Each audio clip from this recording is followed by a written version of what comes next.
नमस्कार, द गहनी में आपका बहुत बहुत स्वागत है। आज हमारे साथ है प्रख्यात समाज सेवी काशी की, जो पहली बार यहाँ काशी में 25 साल पहले एक संस्था का न्यू डाला था और काफी महिलाओं को प्रशिक्षण दे चुकी हैं। यहाँ तक कि अब पुलिस वर्ग में भी इनका प्रशिक्षण चल रहा है। नमस्कार ma'am. Gender in public life को कैसे समझा जाना चाहिए? एक्चुअली देखिए, जेंडर इन पब्लिक लाइफ की आप बात करेंगे ना तो लोग ऐसे समझेंगे नहीं। तो लोग जैसे समझेंगे मैं वैसे बात कर रही हूँ। एग्जैक्ट। जेंडर है क्या चीज़? अभी तो आप अगर बहुत लोगों को, इवन पढ़े लिखे लोगों को भी आप पूछिए कि जेंडर मतलब, तो वो यही बोलेंगे जेंडर यानी फीमेल और मेल सेक्स, जो उनको पढ़ाया गया है वो जेंडर है। पर उनका जो सोशल कंस्ट्रक्शन है, बेसिकली उस जेंडर की हम लोग बात कर रहे हैं, जैसा मैं समझती हूँ। बिल्कुल राइट। तो सोशल कंस्ट्रक्शन उनका किसने तय किया कि ये फीमेल आगे जा करके ये पहनेगी, इस रोल में रहेगी और इस फ्रेम के बाहर नहीं आएगी। दूसरा, ये मेल जेंडर को किसने सोशलाइज किया या सोशल कंस्ट्रक्शन उनका बनाया कि उनके लिए कोई फ्रेम नहीं है, उनके लिए रोल स्पेसिफिक। एक्चुअली मैं अगर ये कहूँ रोल स्पेसिफिक नहीं है तो गलत कहूँगी, क्योंकि उनका भी रोल उस खांचे में बांधा गया है। बहुत सारे बंधन उनके भी हैं, लेकिन उनके बंधन उनके विकास के रास्ते को रोकते नहीं हैं। बिल्कुल। औरतों के जो सोशल कंस्ट्रक्शन बनाए गए हैं, जिसको कि हम फीमेल जेंडर के नज़र से देखते हैं, वो ऐसा है कि औरतों के विकास के रास्ते बंद हो गए हैं। तो ये बहुत बेसिक अंतर है जो कि आप पब्लिक लाइफ में देख सकते हो। आप ऐसे देख सकते हो पब्लिक लाइफ में, आप चले जाओ स्कूल में, रेशियो देख लो, लड़कियों का क्या है, लड़कों का क्या है। फिर आप चले जाओ ऑफिस में, किसी भी ऑफिस में, वहाँ रेशियो देख लो आप। बिल्कुल। तो ये रेशियो जेंडर का या फीमेल और मेल का ये बताता है कि औरतें कितनी डेवलप होकर के आगे बढ़ रही हैं, इकोनॉमिकल एक्टिविटीज़ में शामिल हो रही हैं या सोशल एक्टिविटीज़ में शामिल हो रही हैं, या फिर घरेलू कामों में कन्फाइंड होकर के घर के अंदर अपनी प्रोडक्टिविटी को ख़त्म कर रही हैं। महिलाओं के खिलाफ होने वाले अपराधों में से एक घरेलू हिंसा है। इसकी जड़ें कितनी गहरी हैं? घरेलू हिंसा की आप बात कर रहे हो ना। घरेलू हिंसा तो हमारे देश में 2005 में रिकॉग्नाइज किया गया कि भाई ये अपराध है। उससे पहले तो ये मेरे हिसाब से घरेलू हिंसा सोशली और कल्चरली एक्सेप्टेड इशू है, जिसको कि समाज ने मान लिया है कि ऐसा तो होगा ही। यही कारण है कि वो अपराध की श्रेणी में गिना नहीं जाता। अब 2005 में क्योंकि बहुत महिला आंदोलन ने आंदोलन किया घरेलू हिंसा पे, बहुत सारी स्टडीज़ आई कि बहुत सारी औरतें घरेलू हिंसा से प्रभावित हैं, और नॉट ओनली प्रभावित हैं, दे आर सफरिंग, मतलब वो सफ़र कर रही हैं, उनके ऊपर ब्रूटल वायलेंस हो रहे हैं। अब आप डाउरी डेथ को क्या बोलोगे, ये क्या है? और डाउरी डेथ तक पहुंचने से पहले एक हिस्ट्री ऑफ वायलेंस होता है है ना। कोई पहले ही दिन उठा के जला नहीं देता है, वो एक हिस्ट्री ऑफ वायलेंस होता है और उसका पड़ाव होता है। हिस्ट्री, उसके साथ इस तरह का वायलेंस किया जाता है कि वो छोड़ के चली जाए, उसके साथ इस तरह का वायलेंस किया जाता है कि वो आत्महत्या कर ले। जब ये दोनों सफल नहीं होता है तब लाओ भाई मार डालें, अब मुक्ति तो चाहिए ही चाहिए। तो एक हिस्ट्री ऑफ वायलेंस से गुजरती है औरत, तब कहीं डाउरी डेथ तक पहुंचती है। तो कितनी पीड़ा है इसमें, ये औरत ही समझ सकती है इस पीड़ा को। तो इस पूरी पीड़ा को अपराध के रूप में हमारे देश में 2005 में रिकॉग्नाइज किया डोमेस्टिक वायलेंस एक्ट के तहत। लेकिन बावजूद अभी भी अगर औरतें पुलिस में जाती हैं तो एक, आप पेट्रियार्की समझते हो ना, तो पेट्रियार्की मतलब हमारा पुलिस, जुडिशरी सिस्टम, वो सारे सिस्टम जिसकी ज़रूरत पड़ती है न्याय व्यवस्था या न्याय प्रक्रिया में जाने के लिए, वो सारा सिस्टम निकल रहा है पेट्रियार्की, मतलब पेट्रियार्कल सोसाइटी से। तो भाई पेट्रियार्कल सोसाइटी से अगर कोई निकल के आ रहा है तो वो पेट्रियार्की ही ना प्रैक्टिस करेगा। तो यही कारण है कि पुलिस भी यही कहता है कि भाई तुम्हारे आदमी ने मार दिया है तो कौन सी बड़ी बात कर दी है, तुम ही अकेले थोड़े ना मार खाती हो, सब मार खाते हैं। यानी मार खाना एक औरत का पति से या ससुराल वालों से या परिवार वालों से अपराध नहीं है, वो एक परंपरा जस्टिफिकेशन है। तो जहाँ वॉयलेंस को जस्टिफाई किया जाता है कल्चर के नाम पे, परंपराओं के नाम पे, वहाँ लड़ना बहुत मुश्किल है जी। जहाँ अपराध सिद्ध हो जाता है वहाँ तो आप लड़ सकते हो, जहाँ उसको अपराध ही ना माने तो वहाँ आप लड़ोगे कहाँ और कहोगे किससे? बिल्कुल। तो ये पूरा जो हमारा फैब्रिक है ना, सोशियो कल्चरल फैब्रिक, इसका ताना बाना इतना ज़्यादा जटिल है कि इससे निकल के औरत को आ करके एक पुलिस थाने में ये कहना कि मेरे ऊपर हिंसा हो रही है और फिर वहाँ से न्याय की प्रक्रिया में पहुँच जाना, भाई बहुत बड़ी उस औरत को सल्यूट। हाँ। एक सामान्य महिला या इंसान वो कैसे समझे कि हमारे साथ घरेलू हिंसा हो रही है? आप डोमेस्टिक वायलेंस एक्ट को पढ़ो, उसमें ना बहुत क्लियरली डिफाइन किया है, इसीलिए डिफाइन किया है क्योंकि डोमेस्टिक वायलेंस मतलब आप समझ सकते हैं डोमेस्टिक वायलेंस तो मायके में भी होता है, कोई ज़रूरी नहीं ससुराल में हो। वहाँ भी लड़कियां अपने अधिकारों को कहाँ प्रैक्टिस कर पाती हैं? अपने घरों में नहीं। वहाँ भी एक बेटे और बेटी में एक अघोषित सा डिस्क्रिमिनेशन व्याप्त है जी। फिर वही जो सोशली एक्सेप्टेड भी है कि भाई लड़की है तो वो ज़्यादा क्या करेगी पढ़ करके, अल्टीमेटली उसको जाना ससुराल है तो रोटी मतलब गोल बनाने आनी चाहिए, वो ज़्यादा इम्पॉर्टेंट है बनस्पत की। वो एक इकोनॉमिकल एक्टिविटीज़ के लिए उसको तैयार किया जाए, मतलब वो एक सोशियो मतलब एक नेशन के लिए प्रोडक्टिव बने, एक सोसाइटी के लिए प्रोडक्टिव बने, वो इम्पॉर्टेंट नहीं है। वो इम्पॉर्टेंट है कि वो कितना अच्छा सर्विस दे सकती है अपने ससुराल में, वो अपने पति को खुश कैसे रखे, वो रोटी गोल कैसे बनाए, मतलब वो एक गृहिणी कैसे। आप देखें ना, जब बच्ची पैदा होती है तभी से लोग जुड़ जाते हैं कि वो एक गृहिणी कैसे बने। इनफैक्ट उसके आवाज को भी दबाया जाता है कि धीरे बोलो ससुराल जाना। एग्जैक्टली। तो अल्टीमेटली एक बच्ची का गोल ससुराल, एक लड़के का गोल उसको अच्छी पढ़ाई करके नौकरी करनी है, अपने खानदान का नाम करना है, पता नहीं विदेश जाके कमाना है कि पता नहीं इंजीनियर डॉक्टर न जाने क्या कुछ नहीं बन जाना है। तो उसके लिए ऑप्शन ही ऑप्शन है। लड़कियों के लिए ऑप्शन की बहुत कमी है। अगर देखिए मैं थोड़ा और प्रोग्रेसिव परिवार की बात कर रही हूँ जिन्होंने थोड़ा अच्छा सोच लिया, लड़कियों के लिए बेहतर सोच लिया। वो क्या सोचते हैं कि भाई ठीक है तुम्हें नौकरी करनी है पर टीचर बनना, मतलब स्कूल की टीचर बन जाओ। क्यों? वहाँ सेफ है तुम्हारे लिए, क्योंकि सेफ है। अब कितना उनके अंदर ये है कि हमारी लड़की नौकरी के लिए जाएगी तो वो सेफ ही नहीं रहेगी। बिल्कुल। तो ये सबको पता है कि सोसाइटी अनसेफ है, पर उसको सेफ कैसे करें, उसमें लड़कियों को कंट्रीब्यूट कैसे करना है, इसके लिए कोई नहीं तैयार है। लड़कियां ऊंची आवाज में ना बोले, भाई ऊंची आवाज में नहीं बोलेगी तो कल वो अनसेफ होगी तो चिल्लाएगी कैसे? लड़कियां फिजिकल एक्सरसाइज में ना जाएं क्योंकि वो लंबी चौड़ी हो जाएंगी तो आदमी कैसा मिलेगा, ससुराल कैसा मिलेगा, नहीं लोग तैयार होंगे। अरे भाई वो फिजिकल एक्सरसाइज नहीं करेगी तो बाहर अगर उसके ऊपर कोई आक्रमण होता है तो वो बचेगी कैसे? तो मतलब ये नज़रिया डेवलप करना अभी बहुत ज़रूरी है। घरेलू हिंसा की शिकायत कहाँ और कैसे करें? घरेलू हिंसा कानून में भी ये लिखा हुआ है कि कहाँ और कैसे आप शिकायत करें। घरेलू हिंसा की शिकायत आप कहीं भी कर सकते हो, आप पुलिस में भी कर सकते हो। वन स्टॉप सेंटर हर शहर में है जी, तो वन स्टॉप सेंटर पे भी हो सकती है घरेलू हिंसा की शिकायत। घरेलू हिंसा की शिकायत आप कहीं ना जाओ, एक एप्लीकेशन आप कोर्ट में मूव कर दो क्योंकि ये सिविल लॉ है जी, है ना, माइंडेड। ये क्रिमिनल लॉ नहीं है। तो जो क्रिमिनल लॉ नहीं होता है उसकी एफआईआर नहीं होती है ना।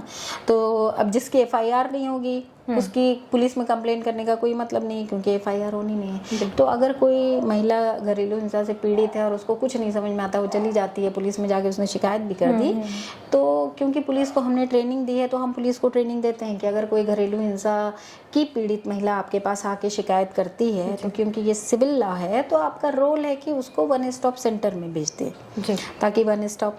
घरेलू हिंसा की शिकायत जब औरत करने आती है ना तो उसको इमीडिएट काउंसलिंग की भी ज़रूरत पड़ती है, क्योंकि वो घर से निकल के आई है, किन स्थितियों में आई है, वो घर लौटेगी नहीं लौटेगी, लौटेगी तो फिर क्या होने वाला है, बहुत सारी दुश्वारियां वो लेकर आती है।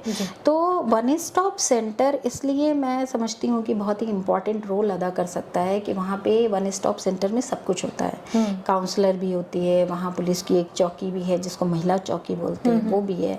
तो अगर वो वहाँ जाती है तो वहाँ एक तो उसकी शिकायत दर्ज होगी।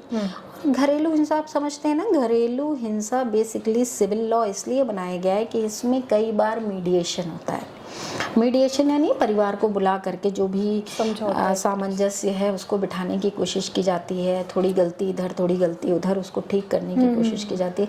बहुत बार जैसे परिवार वालों को पता ही नहीं होता है कि औरत को इस तरह से प्रताड़ित करना भी एक अपराध है, तो उनको ये समझाना कि भाई समय बदल गया, ये एक अपराध है, तो इसको अपराध की तरह देखें और खुद अपराधी ना बने तो बेहतर है, नहीं तो आपके खिलाफ घरेलू हिंसा एक्ट में जा करके कार्रवाई हो सकती है। और उसके साथ साथ डिस्ट्रिक्ट प्रोबेशन ऑफिसर है, उनके यहाँ भी जाके एप्लीकेशन दिया जा सकता है। अब विडंबना ये है कि 2005 से डोमेस्टिक वायलेंस प्रोटेक्शन एक्ट लागू है। ये कौन सा सन चल रहा है? 2023। तो जोड़ लीजिए कितने साल हो गए।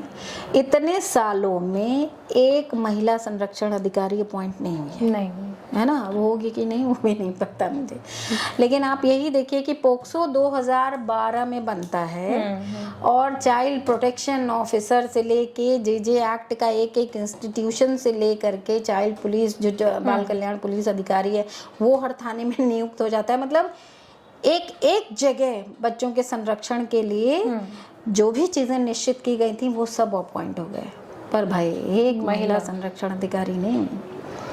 तो महिला संरक्षण अधिकारी का भी रोल हमारे यहाँ डीपीओ करते हैं।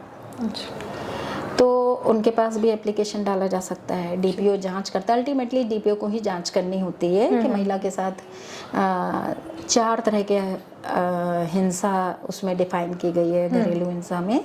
एक तो पैसे से संबंधित है, आर्थिक हिंसा, शारीरिक हिंसा, मानसिक हिंसा, यौनिक हिंसा। तो इन चारों हिंसाओं की जांच होती है कि किस तरह की हिंसा उसके साथ हुई है। वो लड़की अपने बारे में सब कुछ बताती है, एक DIR फॉर्म होता है वो भरा जाता है, वो भर करके फिर कोर्ट में दिया जाता है। तो इस तरह से फिर प्रक्रिया उसकी चलनी शुरू होती है।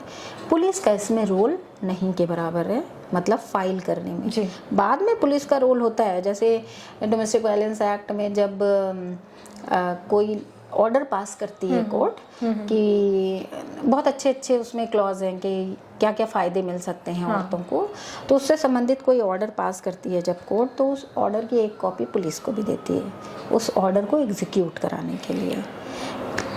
अच्छा, वो अवस्था में जब घर से महिला मतलब हिंसा होती है और वो वहाँ नहीं रहना चाहती, तो क्या उसके रहने की कोई व्यवस्था शॉर्ट स्टे? हाँ, अगर सपोज ऐसी ही स्थिति आ गई कि औरत को घर से निकलना पड़ा, तो अगर वो निकलती है वो आ जाए आशा ज्योति केंद्र, जिसको मैं वन स्टॉप सेंटर, और mostly one stop centre hospital में, मंडलीय चिकित्सालय में बनाए गए हैं। वो मंडलीय चिकित्सालय में इसलिए भी बनाए गए हैं कि अगर औरत के साथ मारपीट हुई है, किसी तरह की इंजरी है, तो उसको इमीडिएट जो है वो मेडिकल असिस्टेंस मिल जाए। और जो वन स्टॉप सेंटर है वहाँ पे औरत के 5 दिन के शॉर्ट स्टे का इंतज़ाम रहता है, खाना पीना रहना, उसका बच्चा है तो बच्चे का लुक आफ्टर, ये सारी व्यवस्था वहाँ पे होती है। अगर मानो 5 दिन रखा औरत को, उसके परिवार से बातचीत की गई, अगर समायोजन हो गया तो 5 दिन बाद अपने घर चली जाएगी, मॉनिटरिंग वन स्टॉप सेंटर करेगा। इन केस 5 दिन में कुछ नहीं हो पाया तो वो औरत एप्लीकेशन दे सकती है कि मेरा शॉर्ट स्टे बढ़ाया जाए। तो उसके केसेस को देखते हुए उसका शॉर्ट स्टे और बढ़ा दिया जाएगा। तो ये है व्यवस्था। तो कहीं ऐसी व्यवस्थाएं हैं जो ऐसी महिलाएं स्टे कर सकती हैं? वन स्टॉप सेंटर है ना, वन स्टॉप सेंटर तो ओनली 5 डेज, लंबे टाइम के लिए 5 डेज या 5 डेज के आगे अगर वो एप्लीकेशन देती है तो उसको एक्सटेंड भी किया जाता है। जैसे किसी महिला के साथ शारीरिक हिंसा बाहर होती है तो वो एक तरह से क्रिमिनल केस होता है। जब घर में महिला के साथ शारीरिक हिंसा होती है तो सिविल कैसे में? बात बिल्कुल सही है। एक्चुअली इस पूरे domestic violence, domestic in the sense कि एक परिवार की सीमा के अंदर पारिवारिक व्यक्तियों द्वारा की गई हिंसा, हिंसा तो कायदे से क्राइम ही है, हिंसा का मतलब ही क्राइम है। अब यहाँ हिंसा का दायरा बांध दिया गया है ना, कि वो एक पारिवारिक क्षेत्र की बात कर रहा है, चाहे वो ससुराल को चाहे मायके का, एक पारिवारिक क्षेत्र के अंतर्गत पारिवारिक सदस्यों द्वारा अगर हिंसा होगी तो उसे घरेलू हिंसा, यानी घर भी एक दायरा बांध दिया कि घर के अंदर होगी। अब इसको सिविल क्यों कहा गया है उसकी मैं बता रही हूँ। उसका ये कारण है सबसे बड़ा, बहुत बार ये होता है कि जब औरतें छोड़ करके बाहर आ जाती हैं, उनके पास बाहर कुछ बचता नहीं है। औरतों को इस तरह तैयार नहीं कराया गया कि वो इंडिपेंडेंटली अपनी ज़िंदगी जिलें, इस तरह की पढ़ाई नहीं कराई गई कि वो 2 रोटी अपनी कमा लें। तो इतना ज़्यादा डिपेंडेंसी बना दी गई है औरतों की मर्दों के ऊपर कि अगर वो घर से बाहर निकलें तो पहले जाएंगी कहाँ, खाएंगी कहाँ। बिल्कुल। अब अगर वो बच्चों के साथ हैं, अगर बच्चों के साथ निकल आए अब तो क्या करेंगी। बिल्कुल। तो कुछ स्टडीज हो सकता है आप लोगों ने भी पढ़ी हो कि अपने बच्चे की भूख मिटाने के लिए औरतों को अपने शरीर को परोसना पड़ा है लोगों के बीच में, बिल्कुल सामने। तो इस वजहों से ये कहा गया है कि हो सकता है कि विवाद जो है वो सुलझ जाए और औरत घर चली जाए, और हो सकता है कि सरकार का कोई इंटरवेंशन ऐसा हो जो घर के अंदर मॉनिटरिंग करे कि वापस हिंसा ना हो। और ऐसा हुआ भी है, बहुत सारे रिश्ते सुलझे हैं, बहुत सारी जगहों पे हिंसा मिनिमाइज हुई है, बहुत सारे घरों में औरतों को वापस सम्मान मिले हैं, जगह मिली है, अधिकार मिले हैं। तो इसलिए इसको सिविल कहा गया है, क्योंकि देखिए जब सड़क पे हिंसा होती है तो वहाँ पे उसका कोई अपना व्यक्ति नहीं कर रहा है, बिल्कुल, है ना। वहाँ जो क्राइम हो रहा है, वहाँ औरत के साथ जो मारपीट हो रही है वो कोई व्यक्ति नहीं कर रहा है, सॉरी, कोई उसका पारिवारिक सदस्य नहीं कर रहा है, कोई एक ऐसा व्यक्ति कर रहा है, चाहे उसको वो जानती होगी या नहीं भी जानती होगी, जिसके साथ वो केस लड़ना चाहेगी और न्याय पाना चाहेगी। यहाँ पे वो न्याय पाना चाहती है कि उसको रहने की जगह मिले, उसको अपने बच्चे का सानिध्य मिले, उसे 2 टाइम का सम्मान पूर्वक रोटी मिले, उसको एक छत मिले जिस पे उसका अधिकार हो। ये सारी चीज़ें चाहती है। उस जो सड़क पे आदमी मार रहा है उससे वो ये सब नहीं चाहती है, बिल्कुल। उससे तो वो सिर्फ ये चाहती है कि इसने मुझे मारा, न्याय मिले, इसको वही दंड मिले, मुझे भी हक मिले कि मैं इसको या तो मारूं या सरकार ऐसा दंड दे कि मेरे मार के बराबर हो। बिल्कुल, यही उसकी इच्छा होती है। पर परिवार में जब हिंसा होती है तो उसकी इतनी सारी ज़रूरतें होती हैं, इन ज़रूरतों के लिए वो न्याय चाहती है कि ये सब चीज़ें मुझे सम्मान के साथ, अधिकार के साथ मिले। घरेलू हिंसा एक्ट 2005 में किसी सुधार की आवश्यकता है क्या? अरे बहुत बड़े सुधार की आवश्यकता है। इनफैक्ट अब तो पता नहीं, हम लोग तो कह के थक चुके हैं जी, फिर भी आप पूछ रहे हो तो मैं 2 सुधार की बात करती हूँ। एक तो यही महिला संरक्षण अधिकारी का पॉइंट होना चाहिए। दूसरा एक बहुत बड़ा ड्रॉबैक है जो इतने केसेस को लड़ करके हम लोगों ने जाना है, वो चीज़ शायद इतनी ज़्यादा फ्रस्ट्रेशन पैदा करती है। वो क्या है? अंतरिम। इसमें एक बहुत अच्छा क्लॉज है कि आपको 60 दिन के अंदर पति से अंतरिम मिलने लगेगा अगर पत्नी अलग रह रही है। और वो अंतरिम इसलिए मिलेगा ताकि जब औरत की रोटी सुकून से उसे मिलेगी, उसके बच्चे भूखे नहीं रहेंगे, तब ना वो जाके केस लड़ेगी। तो उसके लिए एक छोटा अमाउंट तो उसको मिलना ही चाहिए ना कहीं से भी। बिल्कुल। तो वो अंतरिम की बात की कोर्ट ने कि वो 60 दिन के अंदर पति से अंतरिम लेने की हकदार है। 60 दिन के अंदर बंद भी जाता है अंतरिम, बहुत सारे केसेस में अंतरिम बंधा हुआ है, कोर्ट ने पास कर दिया 10,000, 5,000, 2,000, 4,000 कुछ भी। अब वो मिलेगा कैसे? बिल्कुल। मान लीजिए आप जज हैं, आपने मुझसे कहा कि मुझे अपनी पत्नी को 5,000 रुपया महीना देना है। मैंने आपको कह दिया जी हुजूर देंगे, अब नहीं दे रहे हैं, आप क्या बिगाड़ लोगे मेरा? उसमें कुछ है ही नहीं है। बहुत सारे केसेस ऐसे हैं। तो डोमेस्टिक वायलेंस वो शेर है जिसका ना क्या कहते हैं इसको, नाखून है और ना मुंह में दांत है। तो आप डरोगे उससे? सब कहें शेर आया, शेर आया, शेर आके खड़ा हो गया, हमने देख लिया इसके मुंह में दांत भी नहीं है, इसके पंजे में नाखून भी नहीं है, तो हम ही मार डालेंगे उसको, वो क्या हमको मारेगा। तो डोमेस्टिक वायलेंस एक्ट में ये कमी है कि अंतरिम पति लोग देते नहीं हैं, कोर्ट उन पे कोई कठिन कार्यवाही करती नहीं है, कठोर कार्यवाही करती नहीं है। तो मेरा सुझाव है, अब वो औरत जो कि खुद एक स्ट्रगल में है, वो उस आदमी से कैसे पैसे निकलवा लेगी? बिल्कुल, ये तो कोर्ट का काम है ना। तो मेरा एक सुझाव है, जिस तरीके से रानी लक्ष्मीबाई कोष बनाया गया कि कोई पीड़िता हो, जो ये जो अमेंडमेंट एक्ट है या पोक्सो एक्ट है उसके तहत उसको हर्जाना मिलता है, उसी तरीके से कोर्ट जब ये डिसाइड करे कि अंतरिम देना है तो अंतरिम कोर्ट अपने यहाँ जमा करवाए, बिल्कुल, पति से अपने यहाँ जमा कराए एक कोष में, और हर महीने उस महिला को उस कोष से मिले। अब कोर्ट में वो पति जमा करा रहा है कि नहीं करा रहा है ये कोर्ट जाने, पर उस पत्नी को उतना पैसा हर महीने मिलते रहे।